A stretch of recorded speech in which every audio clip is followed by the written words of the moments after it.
दोस्तों हमारे film industry में दो जया हैं, एक जया प्रदा और एक जया बच्चन। दोनों की स्टेटमेंट बिल्कुल अलग है। एक जो है वो सुशांत के लिए लड़ रही है, एक जया प्रदा सुशांत को उसके मौत का न्याय दिलाने की कोशिश कर रही है, लड़ रही है उसके लिए, है संसद में खड़ी होकर के दुहाई दे रही है कि कंगना जिस थाली में खाती है उसी थाली में छेद कर रही है। क्या बॉलीवुड में ड्रग्स नहीं है? मैं उसकी बहुत बड़ी एग्जाम्पल हूँ और बहुत बड़ा सबूत है मेरे पास एक्चुअली। मैं प्रूफ के साथ बोल सकती हूँ। जितने भी लोग मनाली में रहते हैं, बहुत सारे लोगों को पता होगा कि मनाली में एक जॉनसन कैफ़े करके एक रिजॉर्ट है। वहाँ पर आए दिन बहुत सारे बॉलीवुड स्टार्स जो हैं वो छुट्टियां मनाने आते हैं। जॉनसन्स कैफ़े, याद रखिएगा ये नाम, बहुत फेमस जगह है, बहुत फेमस रिजॉर्ट है। और ये जो बना हुआ है, ये बना हुआ है माल रोड पे। वहाँ पर बहुत सारे बॉलीवुड के स्टार्स जाते हैं और वहाँ पर वो लोग ड्रग्स वगैरह लेते हैं। ये मुझे कैसे पता चला? मेरे हस्बैंड के बहुत सारे फ्रेंड्स वहाँ काम करते हैं, मेरे हस्बैंड ने खुद काम किया हुआ है। और मेरे हस्बैंड बहुत पहले की बात है, अभी की बात नहीं, काफ़ी पहले की बात है, जब सनी देओल जाया करते थे वहाँ पे। सनी देओल का फैमिली जाया करती थी, बॉबी देओल जाया करते थे, और भी बहुत सारे हीरो हीरोइन जाते थे वहाँ पर। उस वक्त की बात है, उस वक्त से ड्रग्स चल रहे हैं, आज से नहीं चल रहे। और बॉलीवुड में तो बहुत कॉमन है। आपको क्या लगता है, ये लोग जो स्टेज पे जाके परफॉर्मेंस देते हैं बिना ड्रग्स के देते हैं? सारे लोग पहले ड्रग्स लेते हैं, उसके बाद परफॉर्मेंस देते हैं। तो जया बहादुरी, अगर जया बच्चन अगर ये बोलती हैं कि ड्रग्स हमारे बॉलीवुड में नहीं है, तो ये सरासर झूठ है, सरासर झूठ है। उनकी खुद की बेटी भी लेती है ड्रग्स। और ये तो मैं तो मान ही नहीं सकती कि बॉलीवुड में कोई ड्रग्स नहीं लेता। ऐसा हो ही नहीं सकता है। इतने सारे आप जितने लोग गोवा गए होंगे, आप लोगों ने देखा होगा गोवा में बहुत सारे जितने भी एक्टर और एक्ट्रेसेस हैं, उनके घर हैं वहाँ पे, और आए दिन वो लोग छुट्टियां मनाने जाते हैं गोवा में। गोवा बहुत फेमस है 3 चीज़ों के लिए, शराब, लड़कियां और ड्रग्स। इन तीनों के लिए बहुत ज़्यादा फेमस है और इसीलिए लोग वहाँ पे जाते हैं। बॉलीवुड के स्टार्स आए दिन वहाँ जाते हैं क्योंकि वहाँ पे धड़ल्ले से जो काले लोग हैं वो ड्रग्स बेचते हैं और ये लोग उसको यूज़ भी करते हैं। तो ये कहना बिल्कुल गलत होगा। कंगना ने जो भी एलिगेशंस लगाए हैं ड्रग माफिया के ऊपर, वो बिल्कुल सही है, बिल्कुल सही है। इसीलिए कंगना का घर तोड़ा गया, कंगना का ऑफिस तोड़ा गया।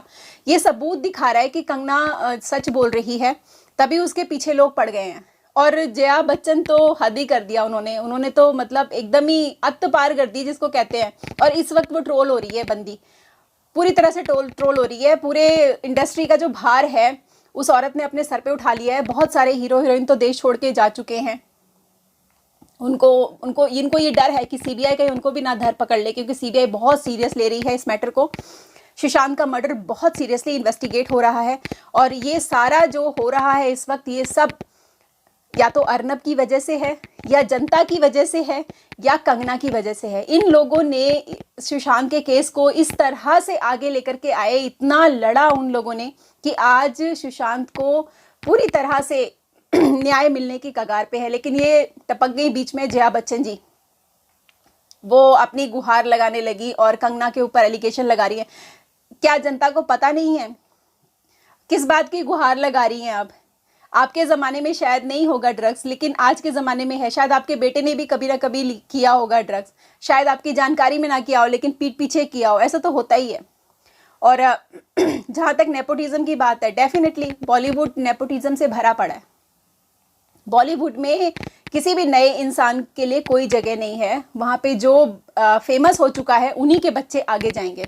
बहुत से ऐसे स्टार्स हैं जो बहुत साल पहले फिल्म इंडस्ट्री में आए, थोड़ा फेमस हुए, उसके बाद वो दब गए। और सबसे बड़ी बात बहुत सारे हीरो हीरोइन, आपने नोटिस किया होगा कि अचानक ये कैटरीना कैफ कहाँ गायब हो गई, अचानक ये रणवीर कपूर कहाँ गायब हो गए।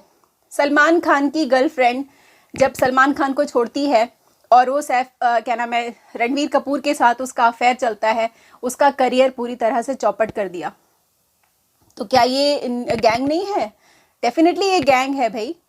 तो मैं तो यही कहूँगी कि जया बच्चन जी, आप ये मत समझिए कि जनता पागल है, जनता बेवकूफ़ है, उन्हें कुछ पता नहीं है। फिल्म इंडस्ट्री आज से नहीं, बहुत साल पहले से बदनाम है, बहुत पहले से बदनाम है।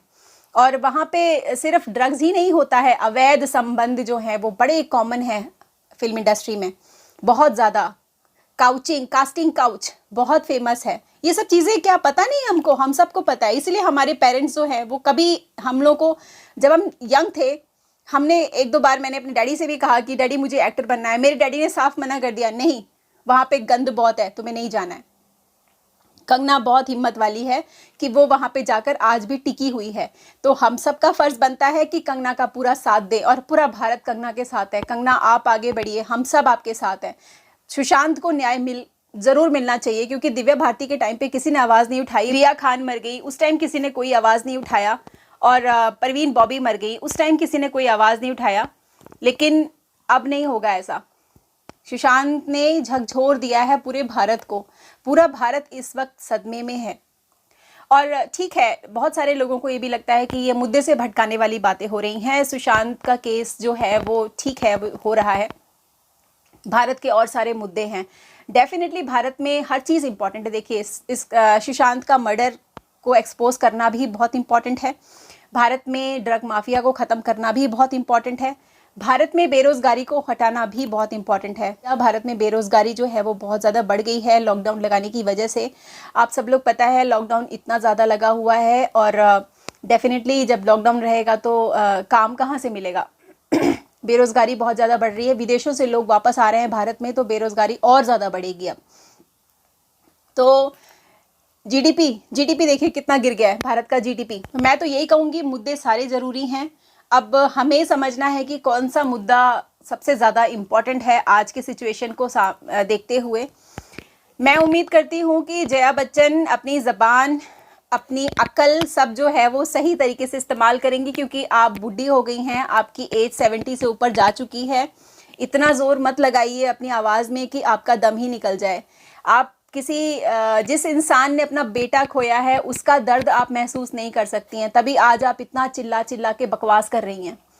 किसी का दर्द अगर आप महसूस कर रही होती तो आज आप उसके फेवर में खड़ी होती। जया प्रदा जो हैं वो इस वक्त सुशांत के फेवर में खड़ी हैं, सुशांत के फेवर में बात कर रही हैं, क्योंकि उन्हें पता है कहीं ना कहीं कुछ गड़बड़ हुई है और फिल्म इंडस्ट्री में कुछ गड़बड़ है, गलत है, इसलिए वो आज आवाज़ उठा रही हैं। आपके बच्चे इंडस्ट्री में हैं, जया भादुड़ी जी, आपके बच्चे हैं, आपका बेटा इंडस्ट्री में है, आपने उसे लॉन्च किया है भाई। आपकी जो बहू है वो भी उसमें है, अभी आपकी नातिन आई है, उसको भी तो फिल्म इंडस्ट्री में आना होगा ना, तो उसके लिए भी तो रास्ता बनाना है। इसीलिए आप इतना लड़ झगड़ रही हैं पूरे समाज से, पूरे सरकार से गुहार लगा रही हैं कि भाई हमारी इंडस्ट्री को बचाइए, और हमारी इंडस्ट्री के ऊपर लांछन लगाया जा रहा है, उसको गटर बुलाया जा रहा है, और जिस थाली में लोग खाते हैं उसी थाली में छेद करते हैं। तो डेफिनेटली आपको समझना है कि जनता पागल नहीं है, जनता बेवकूफ़ नहीं है, जनता बहुत समझदार है, और जनता कब ये नहीं होने देगी, किसी कीमत पे नहीं होने देगी। आपको जितना चिल्लाना है चिल्ला लीजिए। जनता सुशांत के केस को सॉल्व करवा के दम लेगी और कंगना का पूरा साथ देगी। कंगना सही है, हर एंगल से सही है, वो लड़की गलत नहीं है। बहुत लोग बोलते हैं कि वो अपनी पब्लिसिटी के लिए कर रही है, जो भी है पब्लिसिटी के लिए कर रही है, लेकिन किसी को न्याय दिलाने के लिए लड़ रही है। वो कहने वाले तो कुछ भी बोलते हैं, कोई अच्छा करेगा ना तो उसकी टांग खींचने वाले बहुत होते हैं, तो उन सबको साइड में करो। कंगना का सपोर्ट मैं करती हूँ और सभी, पूरा भारत करता है। पूरा भारत तो क्या मुझे कहता है, मुझे लगता है पूरे विश्व में जितने भी भारतीय हैं सब करते होंगे। सल्यूट करती हूँ मैं कंगना की हिम्मत का कि इतने सारे लोगों के साथ वो अकेली बगावत कर रही है। तो दोस्तों, इसी नोट पर मैं ख़त्म करती हूँ इस वीडियो को कि आप सब लोग कंगना का साथ दीजिए।